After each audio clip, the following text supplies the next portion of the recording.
We have doctors here, medical doctors. That means if somebody comes with cancer, maybe diabetes, you are able to do a medical checkup for that. But where do you go for a medical checkup of depression?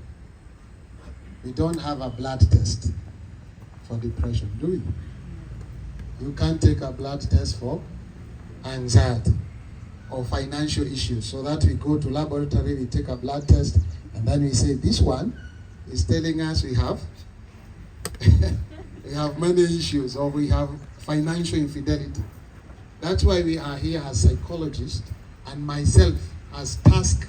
They are psychological tools that measures psychological construct. For example, when we are talking about issues of financial infidelity, because I know people will talk about other form of infidelity, but we have one. Actually, statistics shows that financial conflict are the third most conflict in terms of when we are talking about issues that are relational. Financial are the third most. And actually, to me, where I am, I have no issue by placing it as the first one, because we say money makes the world go around.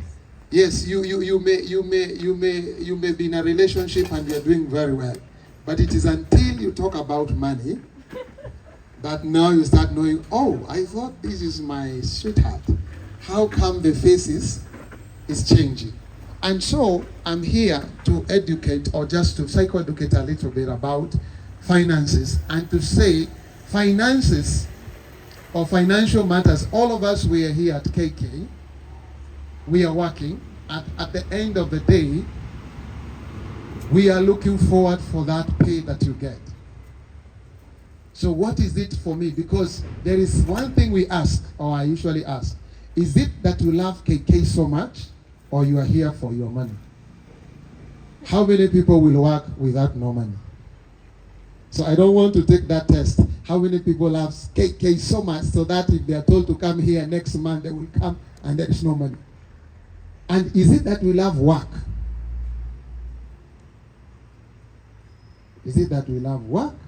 Or is it that is what for us? All those things, when we go to therapy, we shall be able to harmonize. Because work has been shown also to have benefit for your mental well-being. That's why you find during Corona, many people die and have a lot of pathologies because of work. Because work, even beyond you being paid, is very important for your well-being. Just work. That is very good for your well-being.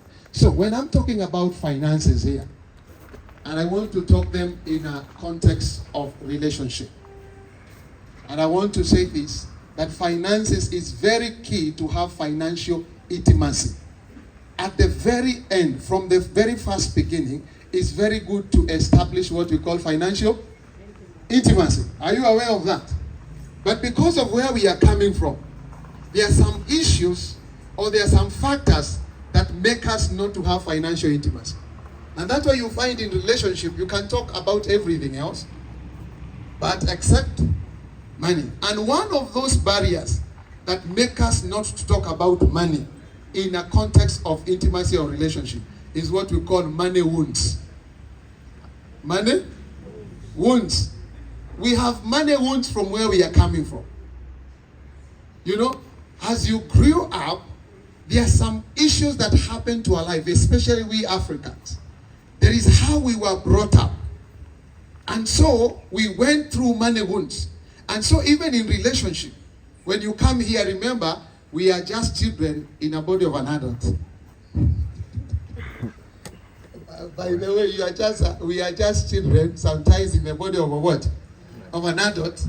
Sometimes we end up carrying those things we were, and you come here and you're in a relationship, and you find your husband, there is no, he's telling you, how much do you earn at the end of the month? Nakwambia, kwa nini unataka kujua? Wewe si unalipwa? Ninalipa chakula? Sinalipa nyumba? Si school fees nalipa? Wewe unataka kujua mshahara yangu kwa? And you ask yourself, why should someone speak those words? Why is it that we cannot be intimate with someone that